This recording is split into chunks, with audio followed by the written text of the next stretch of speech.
So our next speaker runs the business advisory services team at Brixey & Meyer, where he supports clients with strategic planning, optimizing technology, sales strategies, and leading organizational change. Greg Meredith is a passionate supporter of local startups. He is hacking our city through Dayton assistance to Dayton area businesses, and most recently by starting the Dayton Startup Grind, which is a cool group. He's fostering community between Dayton area entrepreneurs. To talk about why creatives and makers have an advantage over traditional MBAs, please welcome Greg Meredith.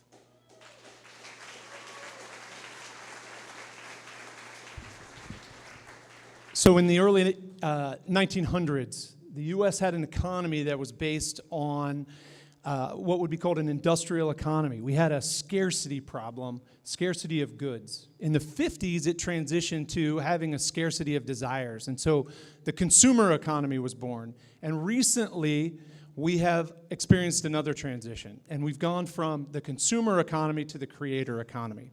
Now, a lot of creatives have already made a transition, and they've become freelancers. Right? We have a big community of freelancers in Dayton that are out there working, creative people that are working because of the flexibility and the ability to get out there and do something different. We also have a lot of creatives that are working as small business owners, right? The SBA defines a small business owner as somebody who's independent, that they operate for a profit, and that they don't dominate their market, right? That they're a part of their market. Well, I'm here to talk to creatives about taking the next step. Freelancer, small business owner, to startup. Now, what's a startup and what's the difference? Well, the difference for a startup is that startups aren't a new small business. Startups have a goal of completely dominating their market, right? They want to transform fundamentally the way that a business or a market operates. And we need our creatives to really engage in startups. And the talk today is mostly about engaging artists, creatives, musicians, and makers in this startup community that's building in Dayton. We really have a great bevy of MBAs. We have an army full of engineers, but we need more creatives to engage in our startup community. There are 4 things that creatives bring intuitively. Passion's an overused word, but a lot of creatives do it for the love. The money's important, but creatives have that why, that internal why, and they do it for the love. They also have great instincts. Creatives live on the edge. They learn to trust their guts. They have this innate ability to connect with the market that they serve. And so that instinct is really important when you're starting a business, especially one that's a startup where you're trying to get big fast. Another thing is that they really understand the market. Creatives understand the market. There's a great book called Wired to Care, and he talks about this concept of the map is not the territory, right? This is a great map of Dayton, but it's not the Art Institute, and it's not the Sugar Creek Reserve. It's an abstraction of that, and artists fundamentally get that we're not serving abstractions, we're serving people. And finally, artists and creators are innovators, right? I would dare say that that's probably the defining characteristic of a creator is that they innovate. They do something that hasn't been done before, and we need that. So here are a couple of examples of businesses that have been founded by artists and creators. This is Evan Sharp. He founded Pinterest while he was getting his master's degree in architecture. He was a collector, and he needed a way to display all of the digital images that he had collected around his architecture hobby.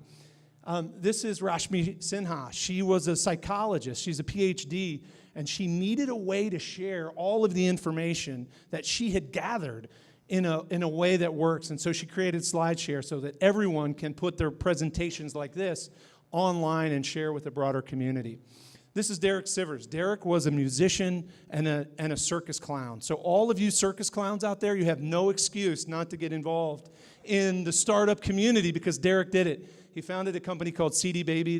They sold over $100 million worth of independent music, helped independent artists really sell their music before iTunes and other stores really opened up to independent artists.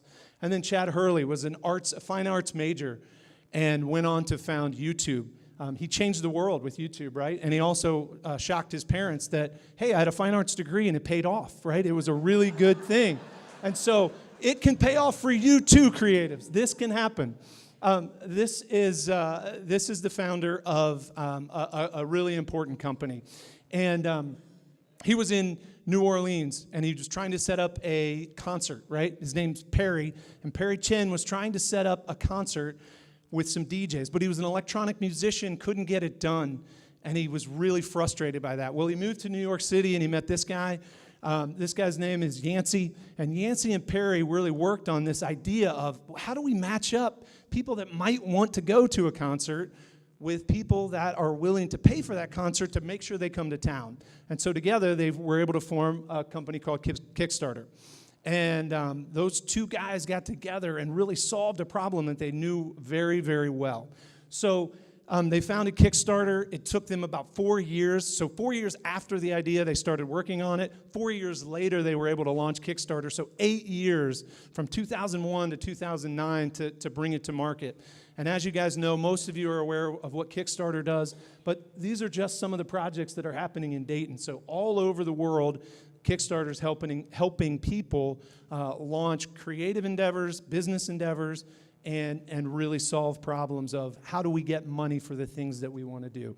So my challenge to the creatives in the crowd is to really understand how do you guys understand already how to take ideas and make them a reality, right? There's nothing there and something is creative out of it. We need that energy, that ability to integrate into our startup community. So we just got a great overview of Fronana, but we have a lot of other businesses in town that are startups, right? That are really trying to dominate their market. Markson's doing awesome stuff in AR and VR. If you guys don't know them, they're very cutting edge technology company.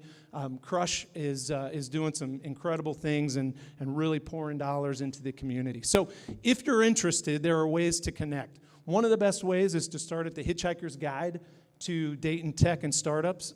It really gives people an understanding of where things are.